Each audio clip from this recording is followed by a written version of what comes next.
All right, so this is actually the second half of the lecture over transformations. In the first video, that was all about shifting. So shifting either vertically or horizontally or a combination of both. Now, in this last half, we're going to be looking at reflecting as well as stretching and compressing. So let's go ahead and get going with reflections. All right, graphing functions using reflections about the axes. And axes is just the plural for axis. I know it looks like axes, like something you chop wood with, but that's axes. All right, another transformation can be applied to a function is a reflection over the x or the y axis. A vertical reflection reflects a graph vertically across the x-axis. And I know that seems like counterintuitive to be saying it's a vertical shift and it happens over the x-axis, but I'll show you. And I'm going to color code this for you. The x-axis. So if I start out with this dark blue function here as my parent, and this is an exponential function that we'll learn about much later in the course, towards the very end, we'll learn about exponential functions. If I put a mirror on the x-axis, it's going to reflect in the up and down direction over that mirror. So this is a vertical reflection. So even though the vertical direction is up and down, which makes you think why, when you have a vertical reflection, it actually happens over the x-axis. And notice, since it's happening in the vertical direction, that's the output. This occurs when you multiply a negative value on the outside of the function. Okay, go back to our dark blue, our exponential function there. A horizontal reflection reflects a graph horizontally across the y-axis.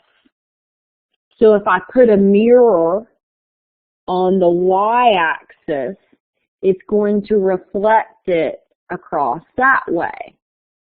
That's in the horizontal direction. So that's on the input variable. So it happens on the inside of the function. So same principles with output outside, input inside. These reflections, they both have to do with multiplying by a negative. That's how you get the reflection. The actual value that you're multiplying by doesn't make a difference with reflecting. That's how you stretch and compress it, the actual value. Just the fact that if it's positive or negative, that when we multiply by this negative, that's when we start creating reflections from the toolkit position. So from that dark blue position, that's what we reflect from by multiplying by a negative. So at the bottom, that's what this is describing. If I have my reflection or my multiplication by the negative on the outside, that is a vertical reflection that happens over the x-axis. If I have a, oh gosh, I just did that the wrong color. I'm sorry. Okay. If I have a vertical reflection, that happens over the x-axis, but it's happening on the outside output. If I have a horizontal reflection, that's happening over the y-axis, and that's inside input inverse. Okay.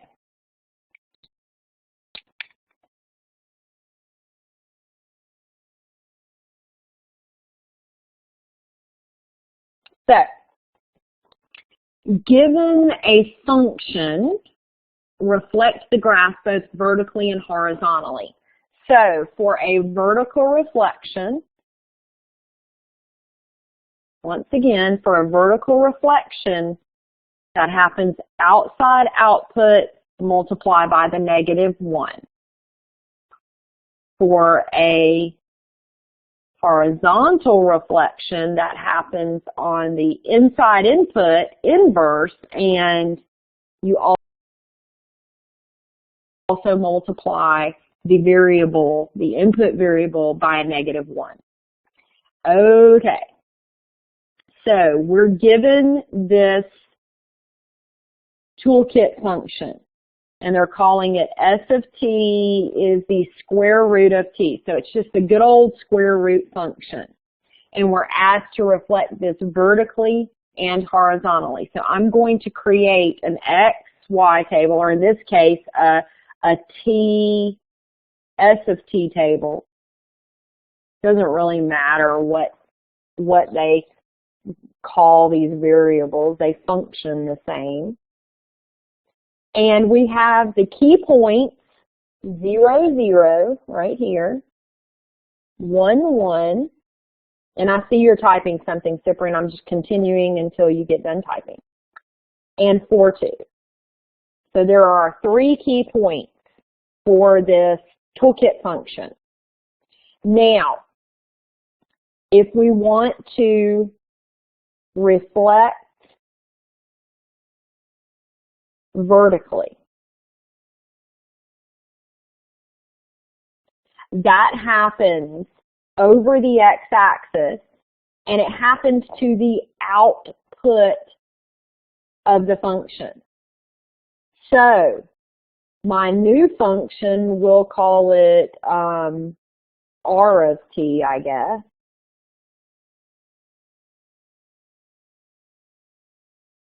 Is given by multiplying on the outside of the function by a -1. So it's negative square root t.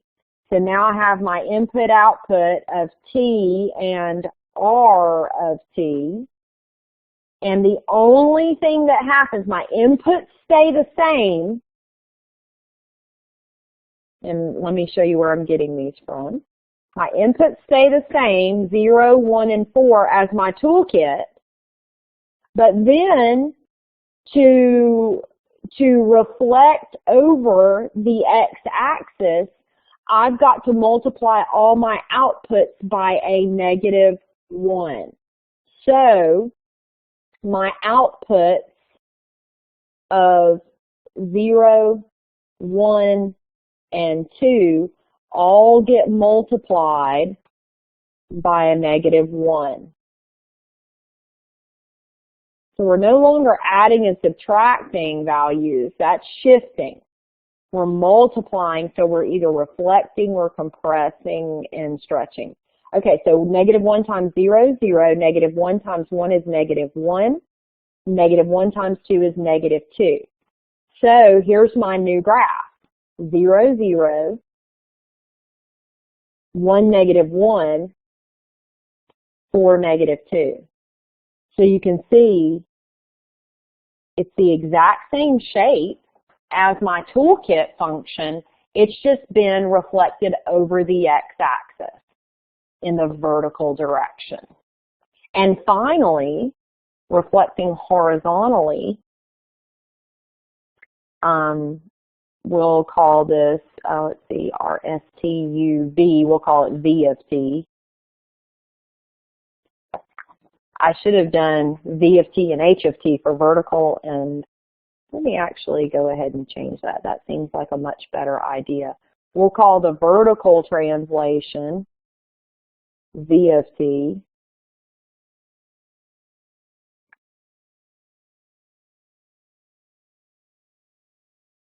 And we'll call the horizontal translation H of T.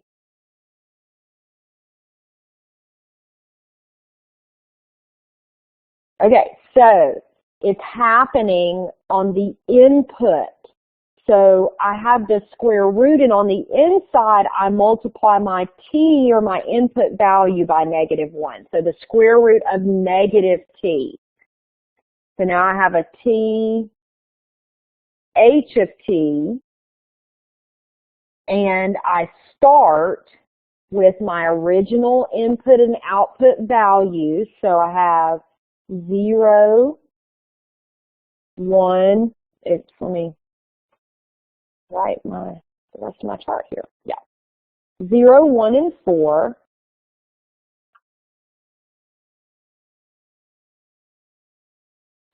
And my original outputs are 0, 1, and 2. For this particular translation, nothing happens to your outputs. It's all on your inputs. So I want to multiply each of these inputs by -1. So that's 0. And this times -1 is -1. Sorry, I'm running into the other column there. And then 4 times -1 is -4. All right, so I have 0, 0, -1, 1, and -4, 2.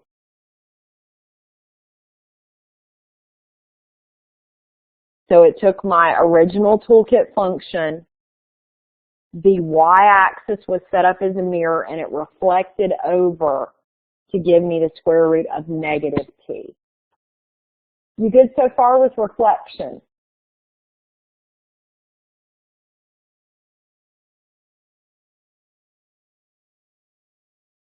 Okay, great. All right, we can do the same thing in a table. So for g of x, this is happening on the outside output. This is a vertical reflection over the x-axis. So this is happening on the output. Let me put that. This is happening on the output. So for g of x, let me do this a different way. I don't want to confuse. It's already confusing enough without adding confusion. So my x values stay the same. My input does not change. My output gets, can you use a calculator to solve reflections and translations? You can put into your calculator under the y = button, Cyprian, you can type the function in there with the negatives already on it, and then go look at the table of values, and that'll give you your new values. But when you say solve reflections, you don't really solve a reflection. You graph a reflected function. Solving has to do with an equation where you've got, if you've got one equation, you've got one variable that can be isolated. That's solving. So I'm not sure if I answered your question or not. And I see you're typing.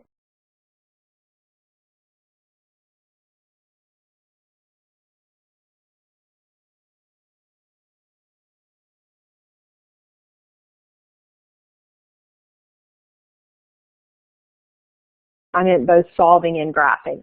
Okay, so the only thing your graphing calculator will do is graph the function that you input into the y equals.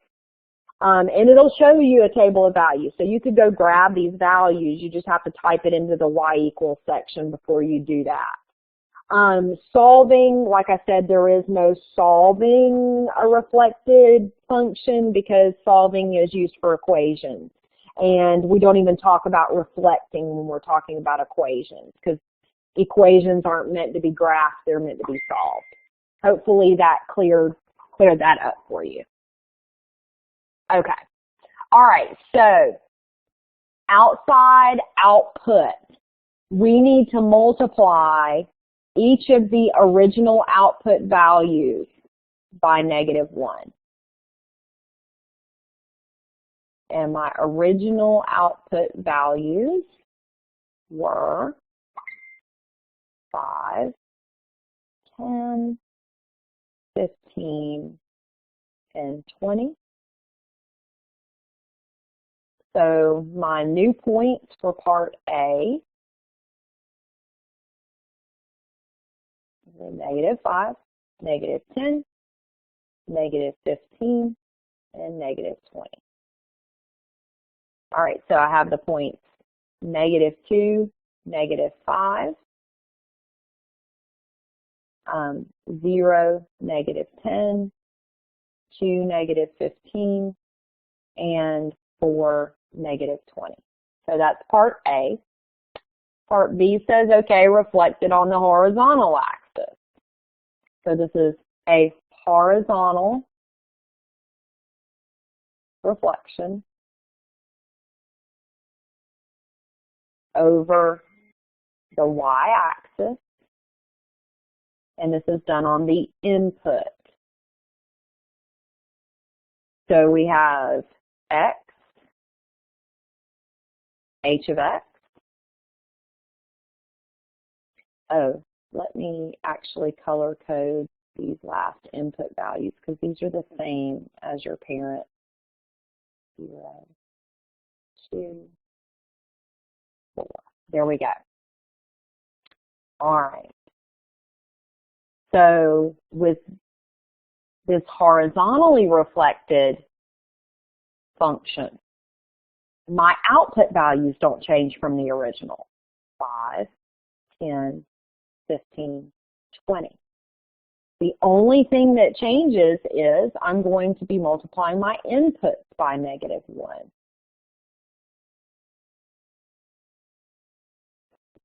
And those inputs come from the original. So I had inputs of -2, 0, 2, and 4 to give me my new input values of 2, 0, -2, and -4. So these are the points 2, 5, 0, 10, -2, 15, and -4, 20. So that is reflecting inside the table there.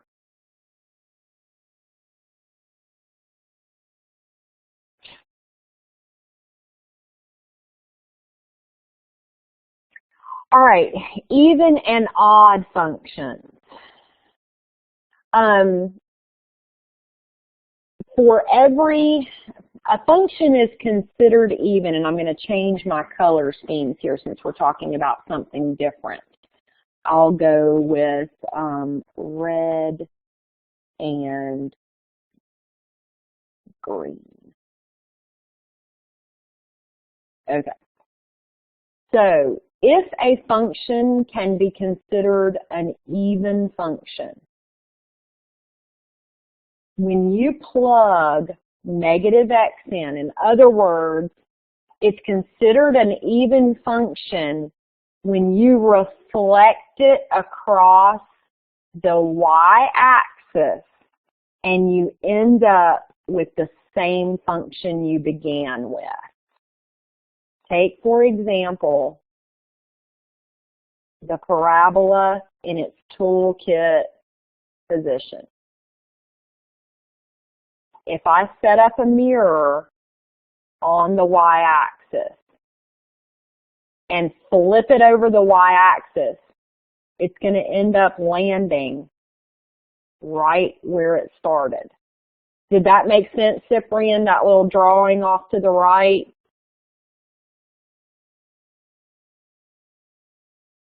Okay, cool. So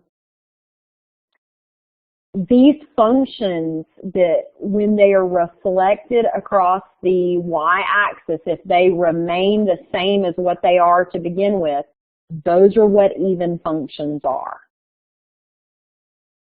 Just the opposite for odd functions.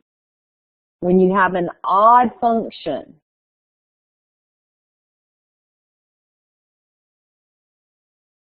it has to be reflected across both the y and the x-axis and remain the same to be considered odd. So let me take the most basic odd function.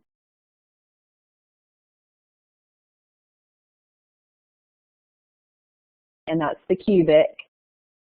Okay, so bear with me here. That is the parent or the toolbox cubic. If I reflect first over the y, this is where I land. And then if I reflect one more time over the x, this piece right here on the left reflects down here, and this piece on the right reflects up here. So it ends up back where it started from. Another way of saying this, if you want to look at this algebraically instead of graphically, an even function comes about when you plug in negative x and evaluate the function. You end up with the same function you started with. So nothing changes. Actually, let me say no signs change. That's a little easier way to think about it. So when you plug in negative x and evaluate, no signs change. That's for an even function. For an odd function, when you plug in and evaluate at negative x, right here you get negative f of x. All your signs change.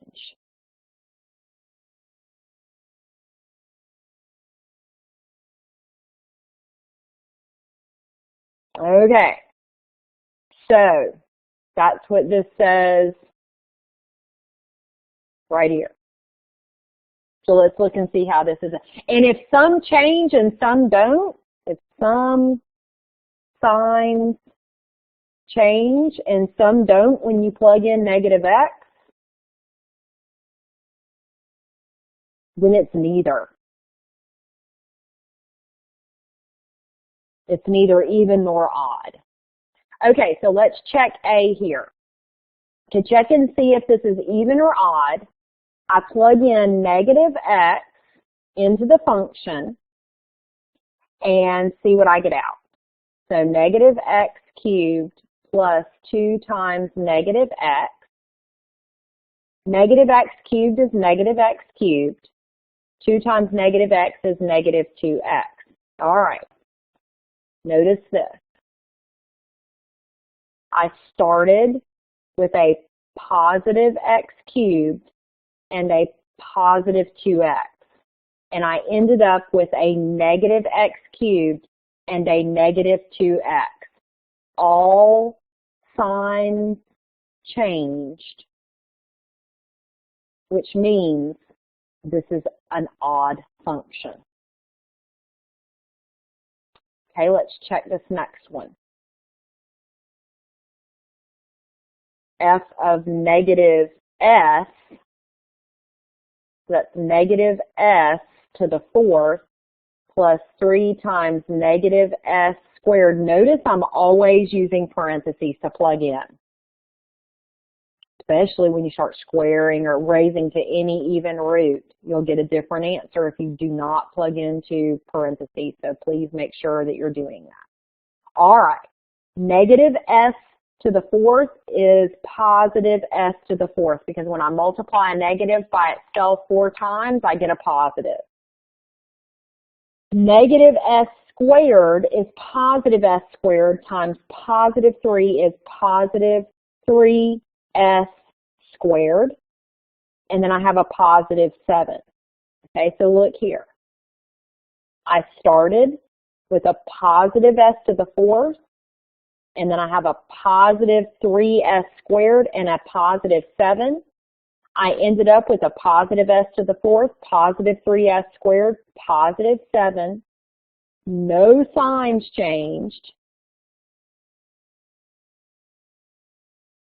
which means this thing is even.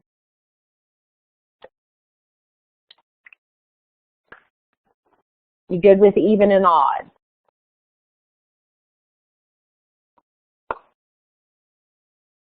All right.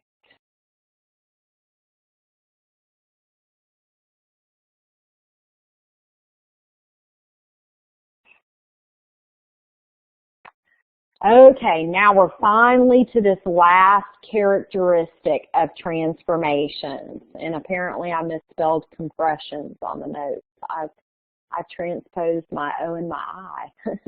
All right, so graphing functions using stretches and compressions. Stretches is as if you took the ends of your function and pulled it longer and skinnier.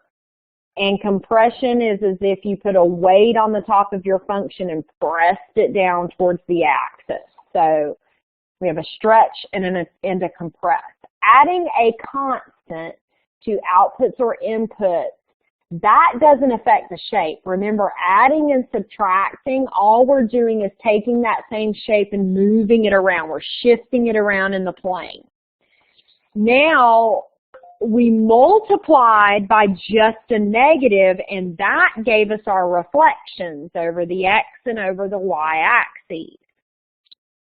Now we're going to look and see, okay, well, what if we multiply? How does the value that we multiply by, how does that value affect the graph? And that's where the stretch and compress comes in. So, when we multiply a function by a positive constant, we get a function whose graph is stretched or compressed vertically in relation to the graph of the original function. If the constant is greater than 1, we get a vertical stretch. If the constant is between 0 and 1, we get a vertical compress. So let's look at this figure here. The blue is the regular function. So we have this function here, whatever it is. Okay? Now, notice if we multiply on the outside of the function, so vertical is outside output, just like it is for the other characteristics. Outside output. If I multiply the entire output by a number greater than 1, that says, let me rewrite that. That says 2 times f of x. So on the outside of the function, I've multiplied by a value greater than 1. It has stretched it in the vertical direction. Look, it's as if you took the top of the hill and you pulled it more vertical. That's what we call a stretch. And then if you multiply outside of the function with some value that's between 0 and 1, so a fraction, it compresses. So it's as if you put a weight at the top of the hill and compressed it down towards the x-axis there. Following so far, Cyprian?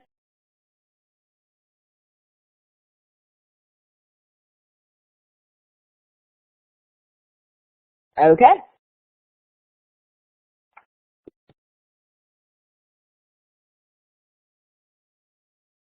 Okay, so I just brought that diagram over while I give you the general notes about it. So if so A is considered that constant that is the factor that you're going to multiply with on the outside for a vertical stretch or compress. If it's greater than 1, it's going to be stretched. If it's between 0 and 1, it will be compressed. Now, take note of this last statement here. If it's less than 0, that's a negative value. It's still going to be stretched or compressed by that factor, but then it's also going to be reflected because we just learned that reflection is a positive or negative thing. It's multiplying by that negative. So you could think of the stretch and compress as more of the absolute value of the factor. The sign of the factor has to do with if it's been reflected or not. Is that clear, Cyprian? Did I do an okay job making that clear?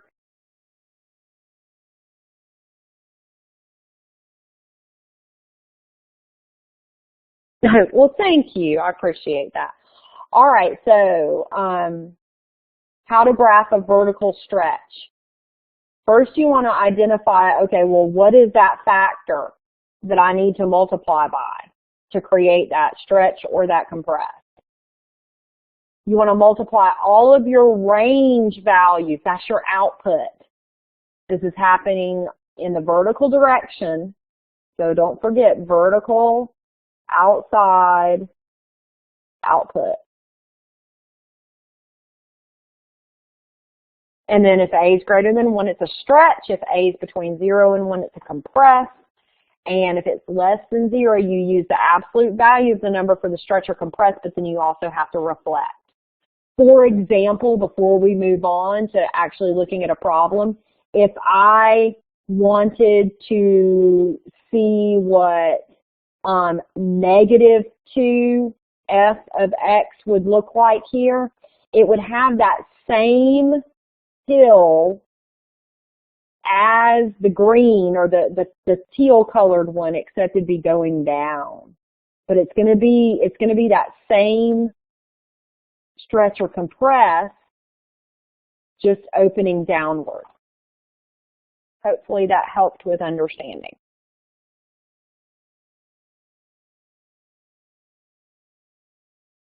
Okay, so we're given this function here, P of t, and it models population of fruit flies, growth,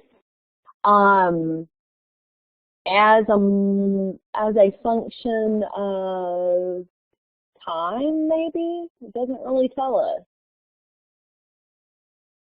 Twice this large. Yeah, I would assume time. Okay, so a scientist is comparing this population with another population Q, whose growth follows the same pattern, but is twice as large.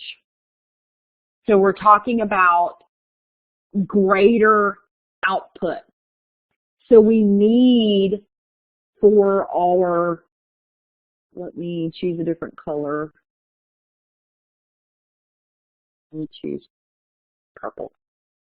we need our Q of T output to be higher because their bodies or the population size, I'm sorry, the population size is twice as large. Twice means to multiply by a factor of 2. So the first thing I'm going to do is pick some key points with my original P of T function. So this is P of T. So we have T, P of T. And let's see, we have 1, 2, 3, 4 key points we can work with.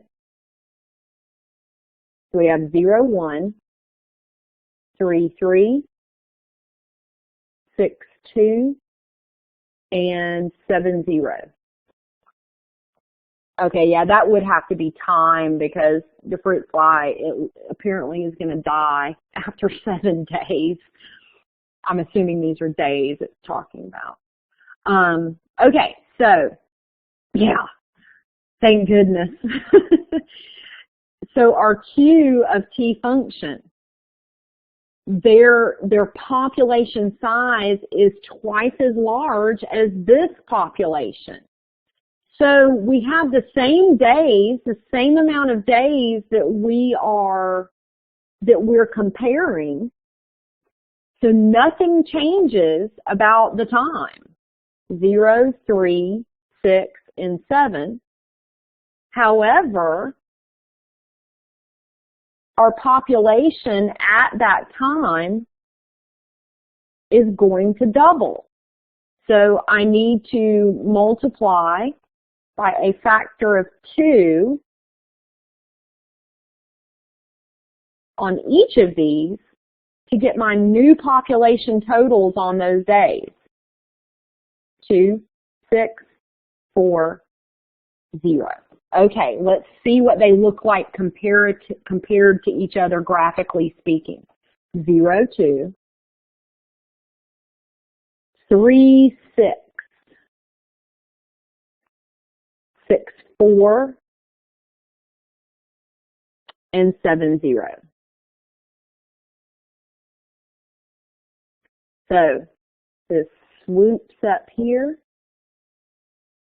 and then it makes a line down to that one, and then comes straight down. So you can see that that purple one is a little skinnier and taller than the other one. It looks like you took that top point on your original function and drug it up to that output value of 6. This is what we consider a vertical stretch.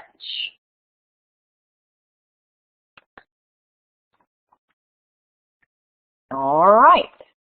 And that, since it's vertical, it's always going to be happening on the output. So outside the function, outside output for vertical stretch or compress.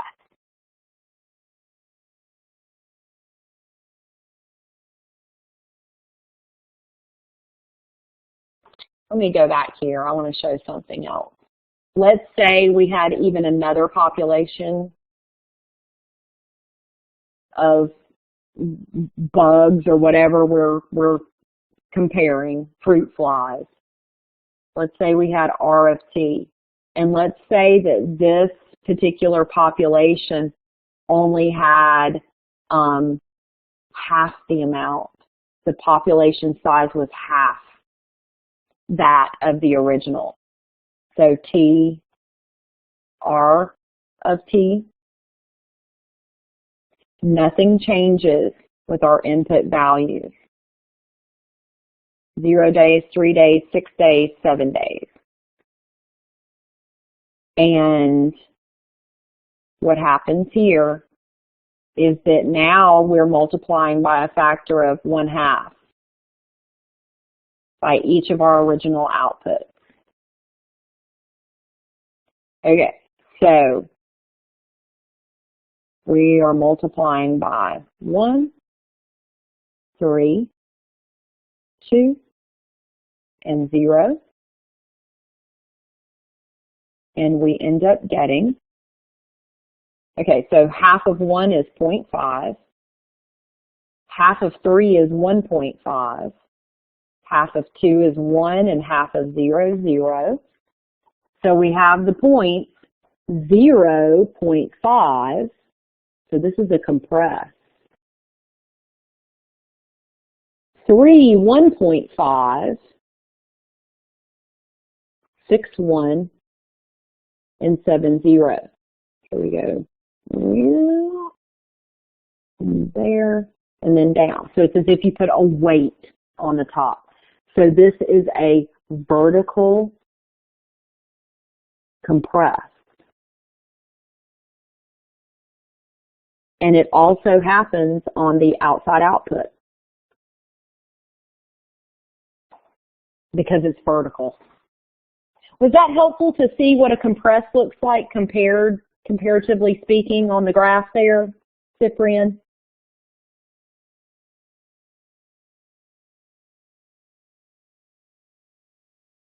Okay, cool. Okay, we can do the same thing in a table. So since we're quite familiar with this process now, I'm just going to put it into the table here. So for g of x, we're going to multiply each of our output values by 3/4. So 3/4 times 12, that's 9.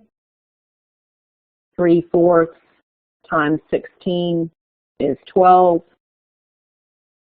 And I'm getting those values that I'm multiplying by in the f of x column. So there.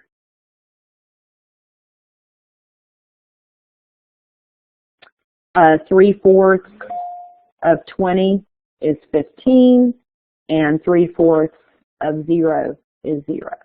So this is the point 2, 9, 4, 12, 6, 15, and 8, 0.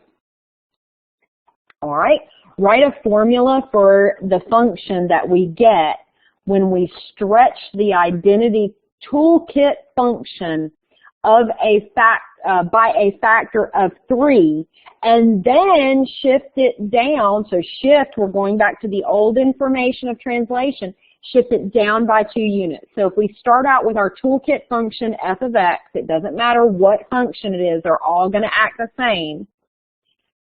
If we stretch by a factor of 3, that's going to be on the outside. 3 times f of x, and then we shift down 2 units. That's on the outside as well, down 2. So that's it. That's stretching by a factor of 3 and shifting down. Well, let me clarify, and they should have clarified in this problem here. When we stretch the identity toolkit function vertically by a factor of 3. The vertical is what sets it outside the function.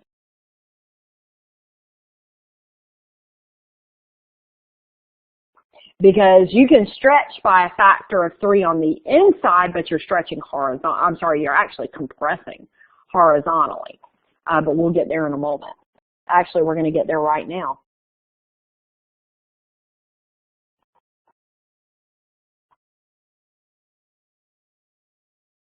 Okay, so now we'll consider horizontal stretches and compresses. Now let me just say this, Cyprian, before we get going. It's the exact opposite of vertical. In other words, when your factor's greater than 1, you're actually compressing towards the x-axis. I'm sorry, towards the y-axis. When your factor is between 0 and 1, you are stretching away from the y-axis. Just to make it even more confusing, a horizontal compress looks just like a vertical stretch, and vice versa.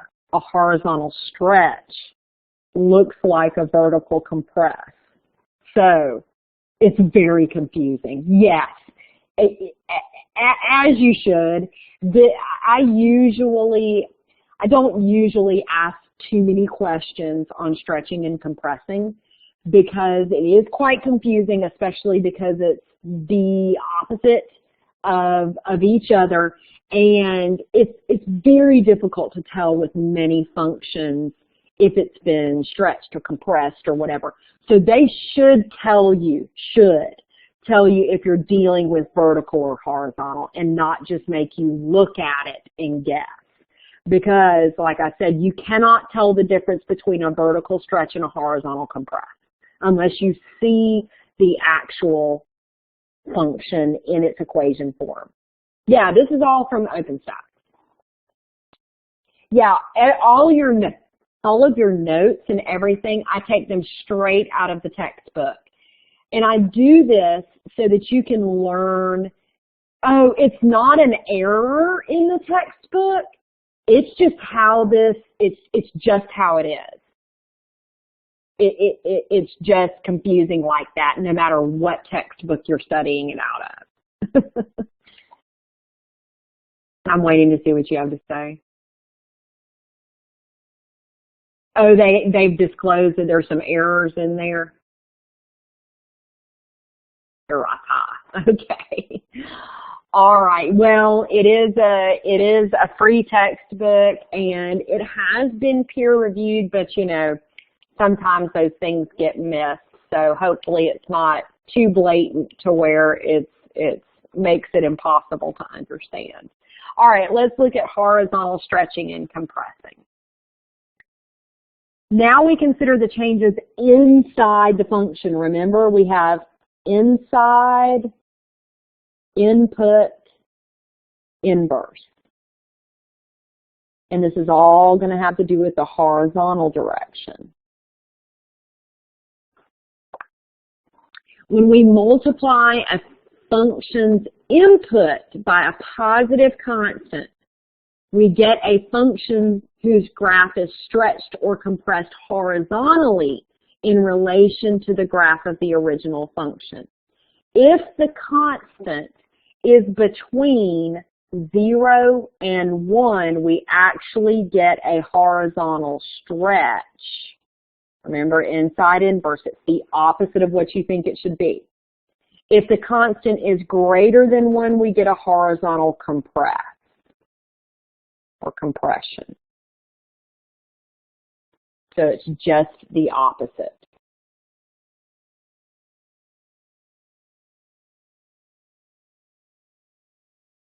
Okay, our same little picture here. All right, so suppose the scientist is comparing these populations through its lifespan. That progresses, okay, so progresses through its lifespan. Remember, our x variable, or our x-axis is actually t, so it's time, and it progresses through its lifespan twice as fast as the original population. In other words, this new population will progress in 1 hour. Oh, this was hours they were talking about, not days. Holy cow, fruit flies don't live long at all. Once again, thank goodness. This new population R will progress in 1 hour the same amount as the original population does in 2 hours. So let's once again grab the original population's key points. This is the original population.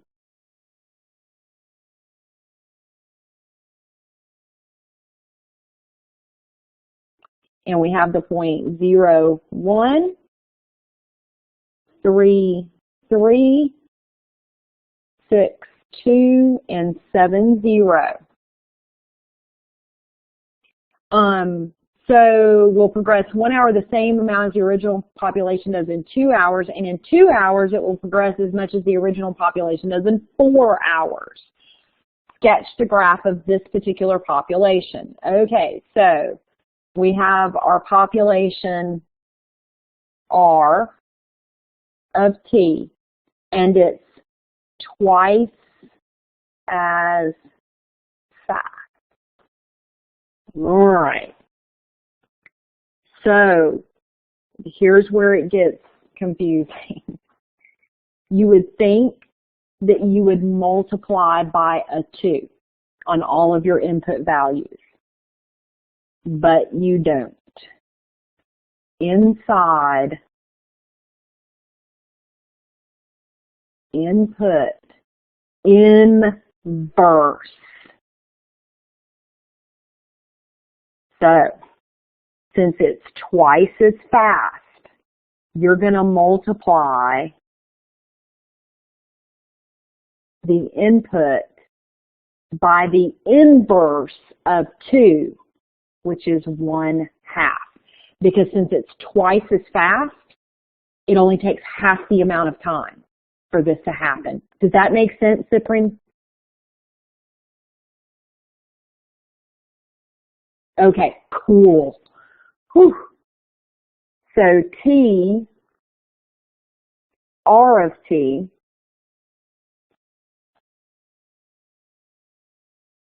so this is happening on the input. So nothing changes about our output. It's happening on the time, so the input. So each of my input values from the original get halved because it's happening twice as fast. So 1/2, 1/2, 1/2, and 1/2. So I get an input time of 0, input time of 1.5 hours, input time of 3 hours, input time of 3.5 hours. All right, here's what that looks like. 0, 1. Okay, so it's happening twice as fast. Watch this. 1.5, 3. So it took half the amount of time to shoot up to a population of 3. 3, 2. And then 3.5, 0. They're all dead. All dead in half the amount of time. So we scoop up, make our descent. All right, so this is representative of a horizontal compress. So it's as if you flipped your thinking and you put a weight on your function, that's a really bad picture of a weight. It would press it towards the y-axis. So it's compressing it in the horizontal direction. I'm going to have to delete that drawing because that's just awful. Sorry, I am no artiste. All right.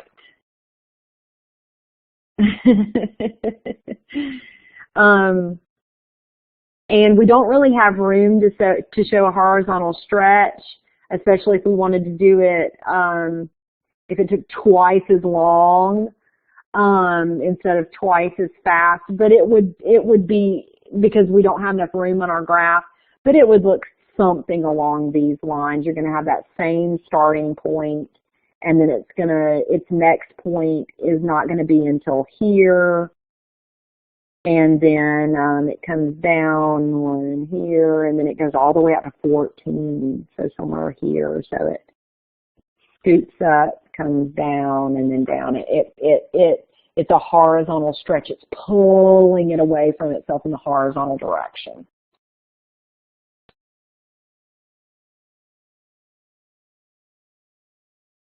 We're almost there, Cyprian. I've got 2 slides after this one. Okay, so can we do this in an f of x table? Of course we can. And it's the x value that's going to be changing. So I'm going to actually have new x values, and I'm going to just multiply my old x values by half. So half of 2 is 1. Half of 4 is 2. Half of 6 is 3. And half of 8 is 4. So I have the points 1, 1, 2, 3, 3, 7, 4, 11. All right. So we've been given, down underneath here, we've been given a graph. Your original graph is in blue. Oops, I grabbed the white pen. Your original graph's in blue. Got a key point right here, key point right here, and a key point right here. Looks like a piecewise function. I bet it is. And then you have your, it looks like it's horizontally compressed function. So let's start out with our original f of x.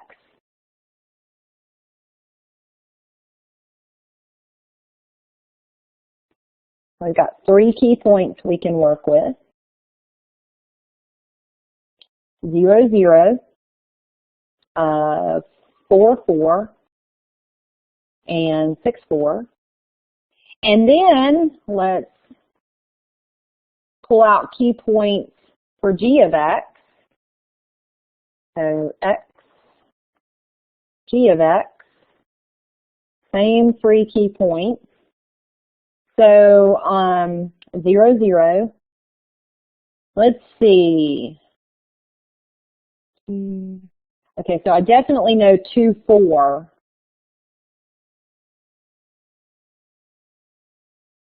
And let's see, that looks like it's about 1.33, but I can use my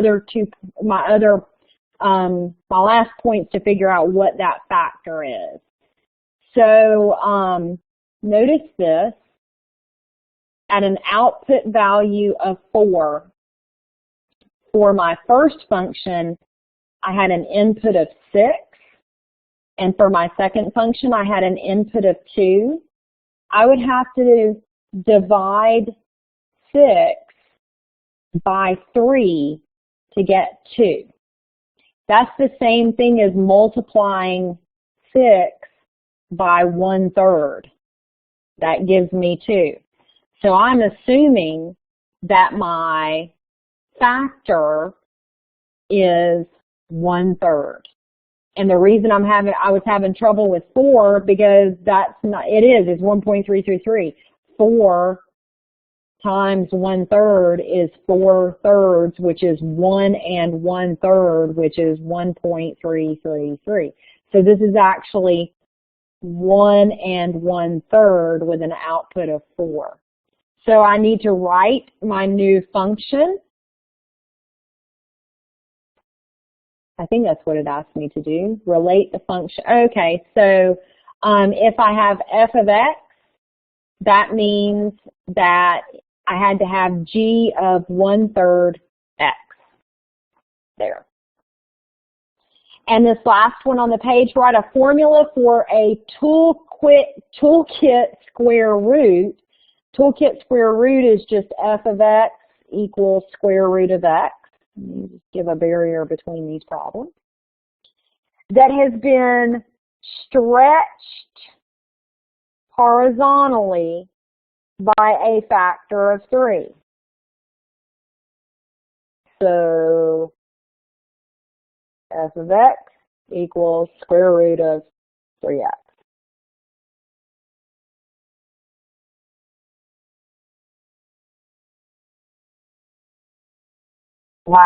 No, not last slide. Next to last slide. This is just reading. This is putting everything together that we've done with both of these videos. So when you combine transformations together, is when combining vertical transformations written in the form A times f of x plus k, first vertically stretch everything, then shift it vertically. So you want to do your, it's order of operations. You do your multiplication first, and then your addition or your subtraction.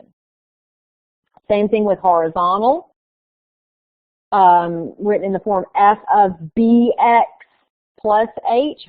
First shift by, you do the exact opposite with the horizontal because it's inside inverse. You first shift horizontally, and then you stretch by your 1 over b.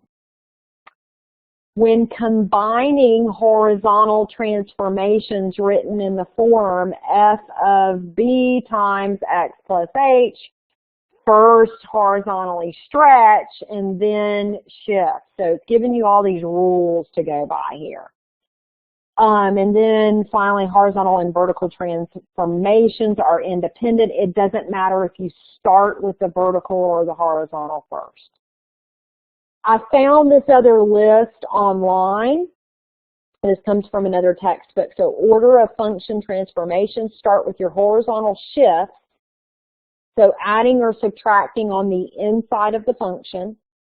Then move to your horizontal stretch or compression. So that's multiplying on the inside of the function. Then reflecting over the y-axis, that's horizontal reflection. So multiply by that negative on the input. Then move to your vertical stretch or compress. That's multiplying by a value on the output.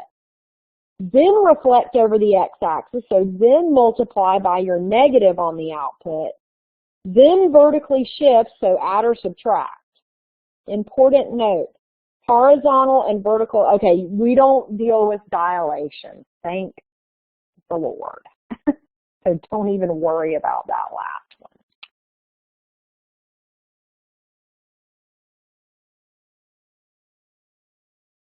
Last slide, I promise. Okay, so I translated that list above. We are asked to, on this first one, we have to,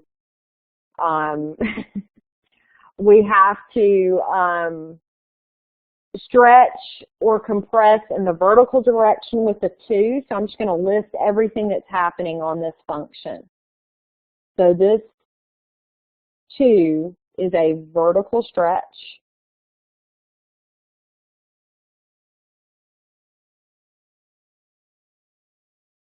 This 3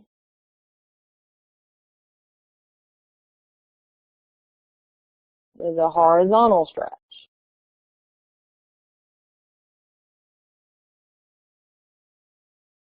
Let me just double check that. That doesn't sound right for some reason, and my brain is toast at this point.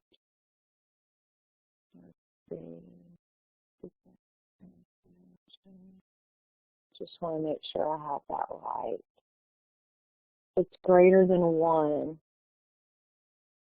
It's compressed by 1 over b, but that's a stretch by b. Okay, so just do the multiplication. Don't worry about what it's called. And then finally, we have a plus 1, which is a shift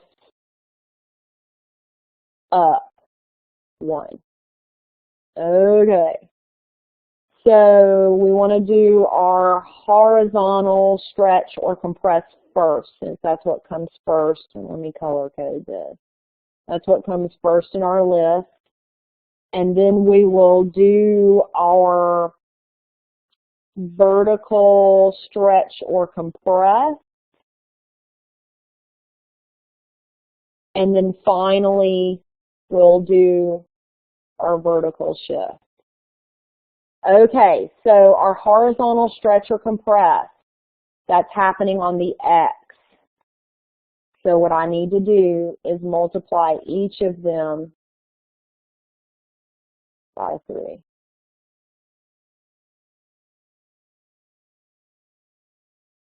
So that is 18, 36,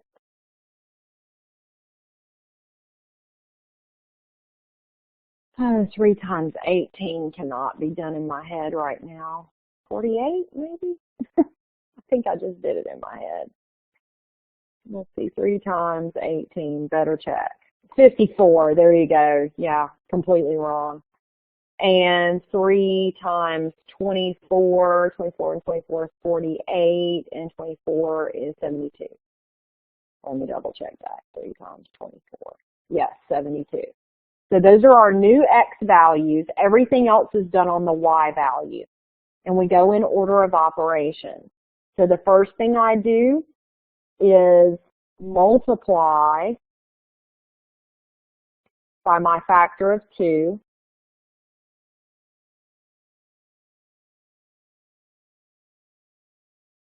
And then I add my 1.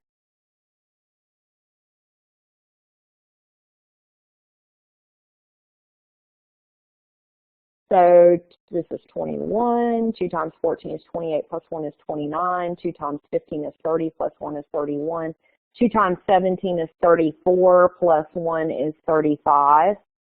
So my new completely transformed points are 18, 21, 36, 29, 54, 31, and 72, 35. And finally, I promise this is the last thing. Use the graph of f of x, so that's the half of the circle, the semicircle there, to sketch the graph of k of x. Okay, so let's choose some key points from f of x. Got -2, 0, 0, 2, and 2, 0. So f of x, I have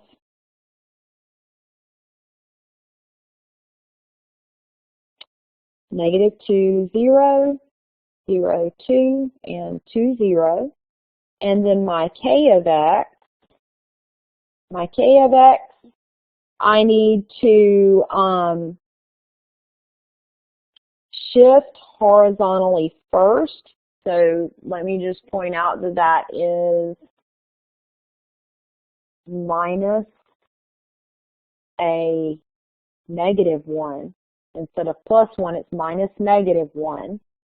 So that's what I'm going to do first. And let me change colors there because I've already used that color for horizontal stretch and compress. So let me choose a different color. Let's go with red. So minus -1. So I'm going to subtract 1 from all my x values first. I'm going to do my horizontal shift first. And then I have a horizontal stretch or compress of 1/2. That will be done second. And these are both on the input, or the x. And then I have on my output, I have a vertical shift down 3. Okay. So here's what k of x looks like.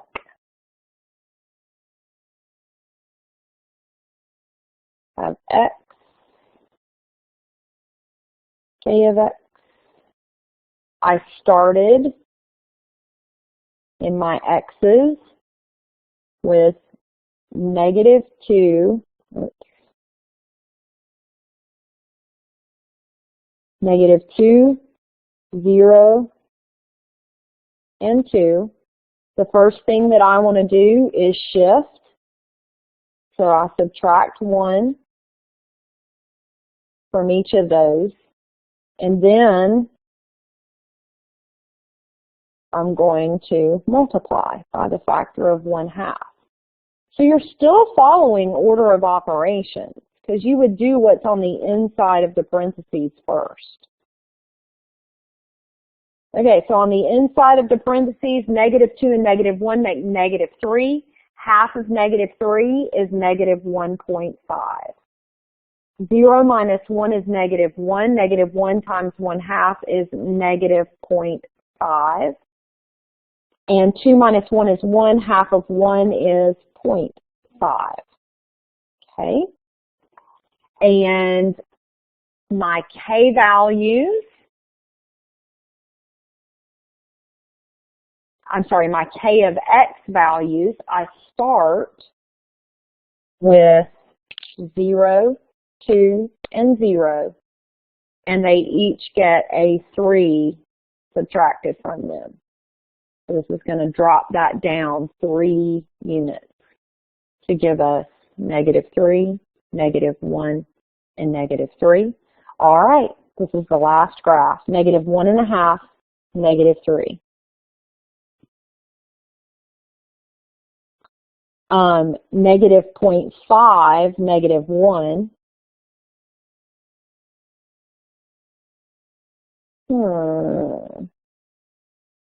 Yep. And then 0.5, -3. So we have something that looks like this. Notice we did not have any vertical stretching or compressing, Cyprian. What we had was a horizontal compress, but it looks like a vertical stretch. It's hard to tell the difference between those two. But that's all I have for you. Hope this was helpful. Good Lord, I think we're both going to need a nap after this.